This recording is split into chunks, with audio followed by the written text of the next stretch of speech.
Hello everyone. Today we're going to cover some graphic symbol properties as well as motion tween properties. And what we're going to do is we're going to just go ahead and open up ActionScript 3.0.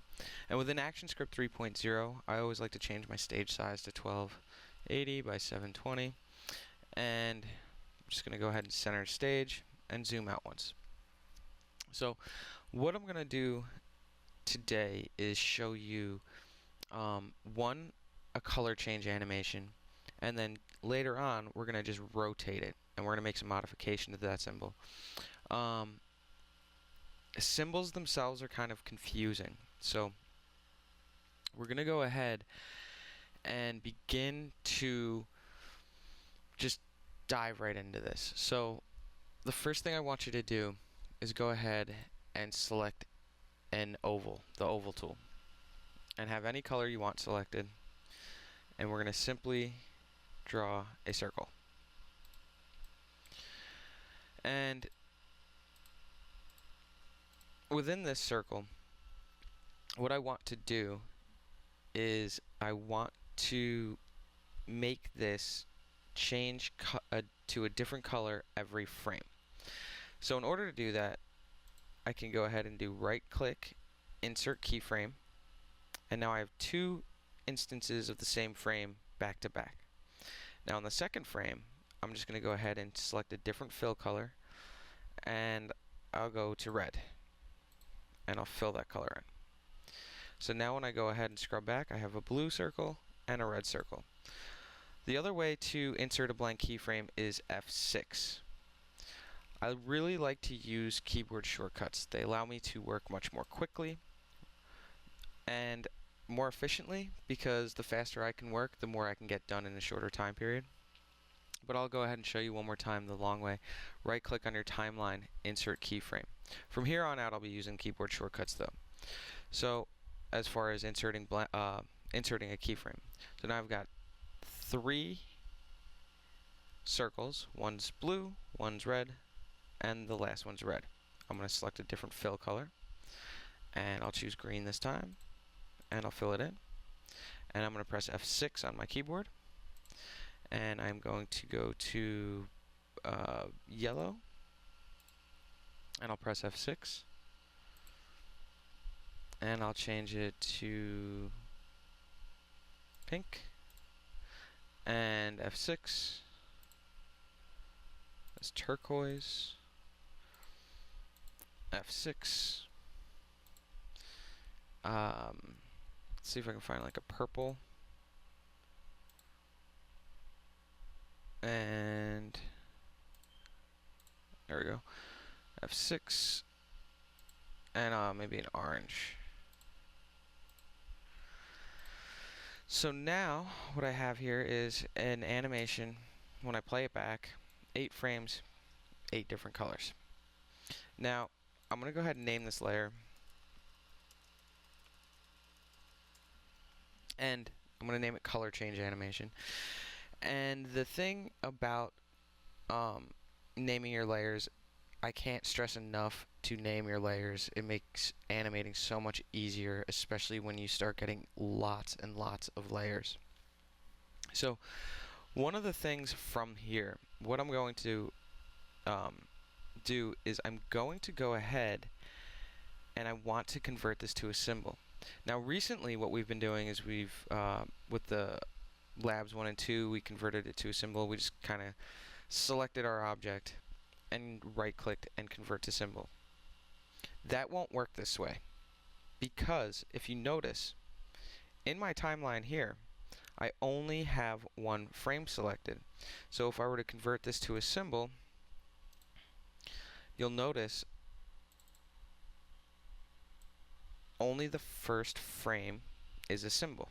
The next one is not. And you can tell by that blue bounding box. And if I were to go over to this symbol, and I'm going to double click on it really quickly, you'll notice it's only one frame of animation. So I'm going to undo that a couple times.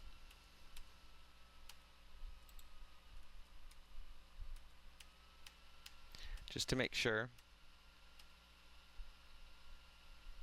Okay, I think I'm good there. Yeah.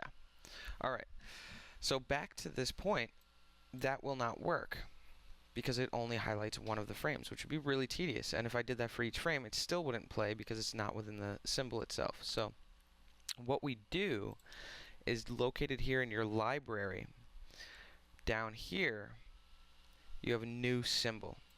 Click on that. And what we're going to get here is I'm going to call this color change animation. And make sure your type is a graphic. And press OK. Now we don't have anything in this symbol. I like to think of symbols as this sort of folder arrangement of files. So my main folder is my scene 1. This has everything in it. That's I want everyone to be able to see.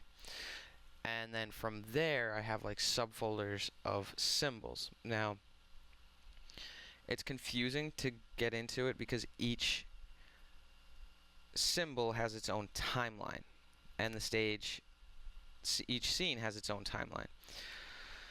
So I think of it as folders with files in them. I think that might help you understand what they are. So like your Finder in Safari, or Finder in Apple, Macintosh, your Windows Explorer in Windows. These are sort of like your file sort of Finder, Windows Explorer, but of animated symbols. So within each one of these has your files, and I like to think of the layers as the files and the actual symbols as the folders. So maybe that helps, maybe it doesn't, but it's really the best explanation I've got up to this point. So what I want to do is I have nothing in my color change animation. I'm going to copy my layer here. Or another way you could do it is just highlight these frames, just click at one point, drag, and just highlight them all. Right click, copy frames. Either one will work just fine. I'm going to double click into this folder of my color change animation, the symbol they call it. And I'm going to go ahead and right click on the first frame, and I'm going to do paste frames. Now I have a whole bunch of extra frames here because I had them highlighted when I copied them. What I can do to get rid of those, click, drag, remove frames. The other way to do it, just copy layer. This one's probably a little bit easier. And then right click on any layer in that symbol, paste layer, and that should work a little bit better. So either way is just fine. So here is my animation right over here. If you don't see it when you paste it, let's just say like I just didn't see it. If you don't see it when you paste it in your symbol, it's there, believe me. You'll notice it change in your library, the little image preview. But you just got to navigate around or just zoom out and you'll be able to see it just fine. So now I'm going to go back into my scene 1. So this is my sort of folder arrangement. Now in my scene 1, I'm going to create another layer, and I'm going to call this color change symbol. And my color change symbol is going to be located right over here, my color change animation symbol. And I have nothing on this layer at the moment, but I'm going to go ahead and just click this, drag this on the stage. Now, what you're going to see at this point is that they're both identical. They both do the same exact thing. One just has a blue bounding box around it when I select it, and the other one doesn't. However, there's a major difference between the two. Is I want to go ahead and add more frames. The major difference between the two of these is that one loops and the other one doesn't. Now, looping is a term in animation that is used to describe how it repeats itself. So I'm going to go ahead and just press play down here on the timeline, and you'll see this one stops at frame 8, where this one will keep going. And I have this up to frame 80, so it repeats itself 10 times. So this one's able to loop. Now, I'm going to go ahead and delete this one, because I no longer need it. If I ever needed to copy any of the information from this point, I could just go ahead and double click in here, be within my color change animation folder, technically symbol, and then I could copy my information here as we did earlier. So I've got my color change symbol. Now what I want to do is I want to show you some of the properties in here. So there are things like color effect. You can change brightness. So there's a little slider here to adjust the brightness.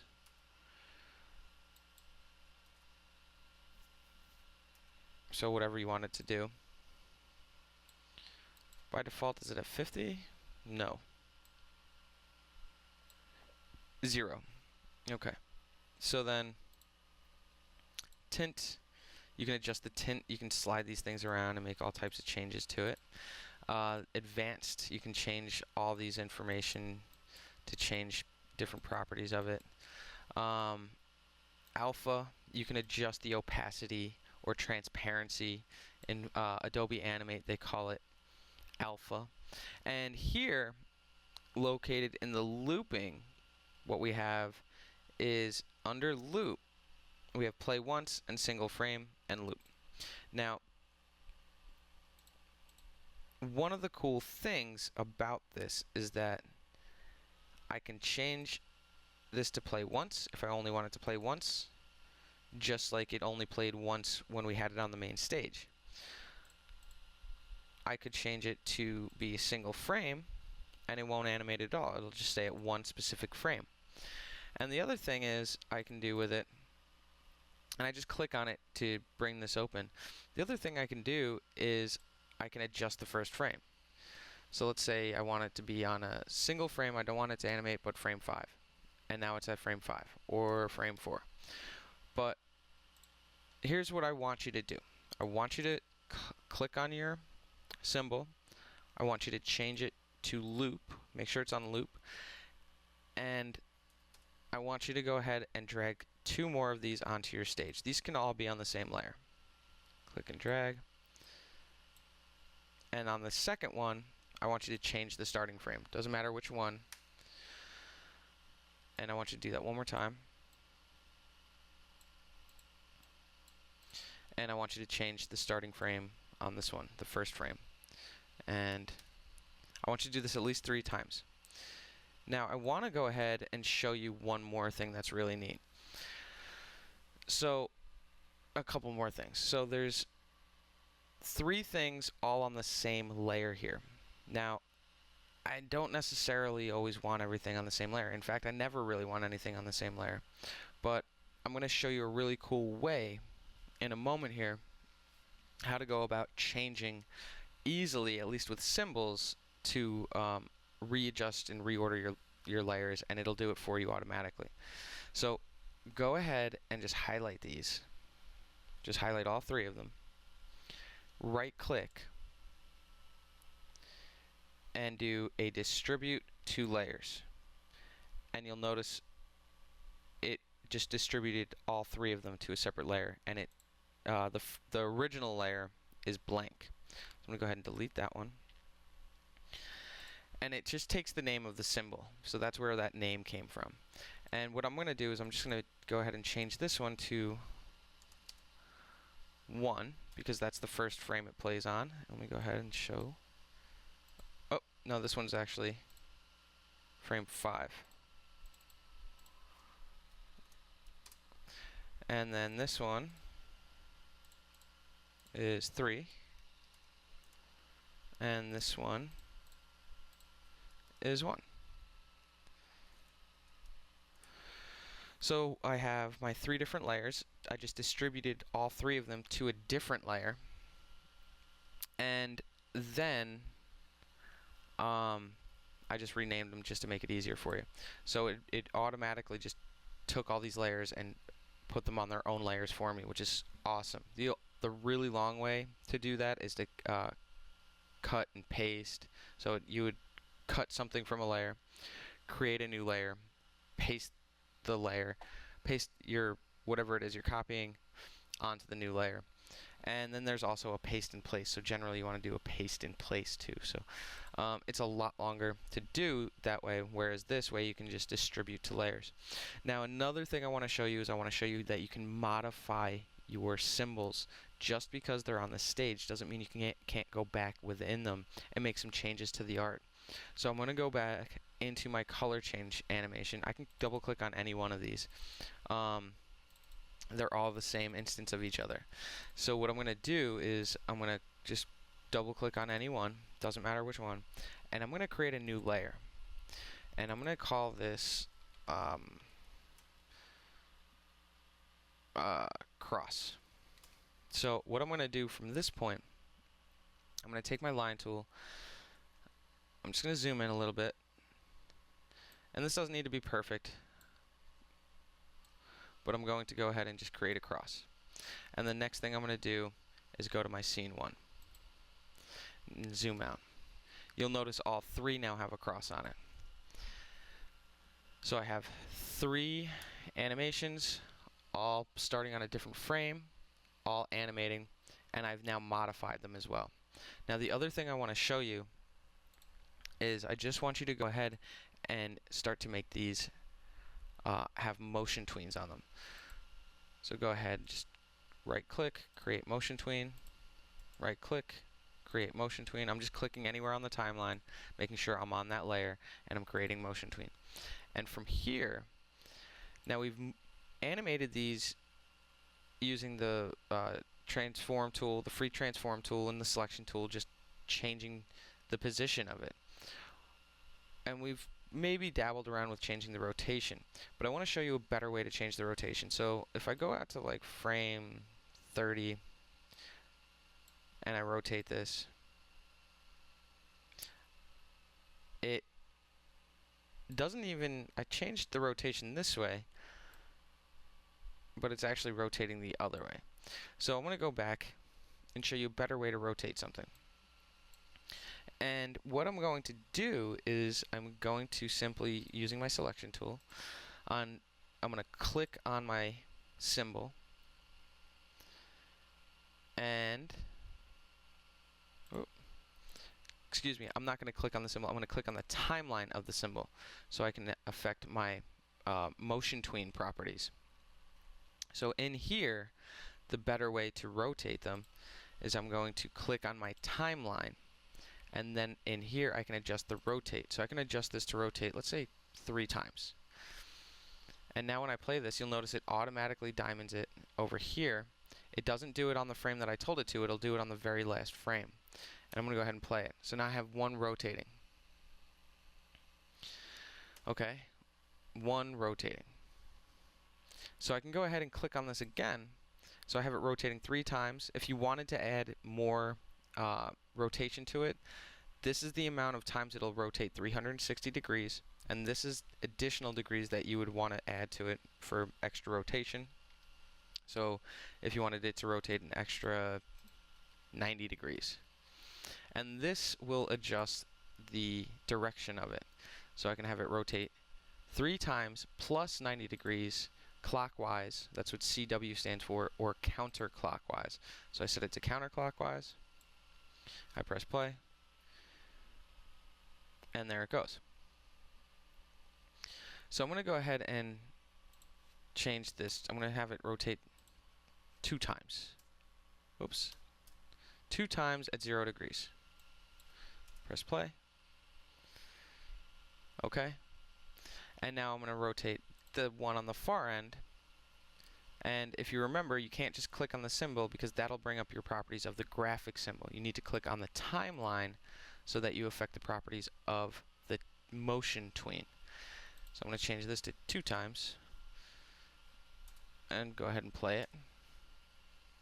And now I've got these rotating. So pretty cool, easy little features. We've done a couple things. We've created color change animations frame by frame. We've created a symbol in the library. We've dragged and dropped multiple instances of it on the stage. We changed the starting frame, inserted frames, and changed the starting frame of each one, so when it loops, they each play on a different frame. We've added motion tweens to these, and we've also modified them so that they, within each one, I can always add more or change whatever I want to the art on the symbol. But remind you, unless you duplicate an instance of this, if you want one to be one way and another one to be another way, you may want to consider duplicating it, because if you don't want it to affect every single one within that same instance. So that's another trick. If you were to duplicate something, then you could make modifications to that one without affecting the previous one, or any other ones on the stage for that matter. So this is what I'm looking for, something like this. I'm going to press Control Enter to export my SWF, and I have this sort of psychedelic rotating wheels. And the only reason why I actually add the crosshair on there is just so you can actually see it rotating. Otherwise you wouldn't even notice the rotation. So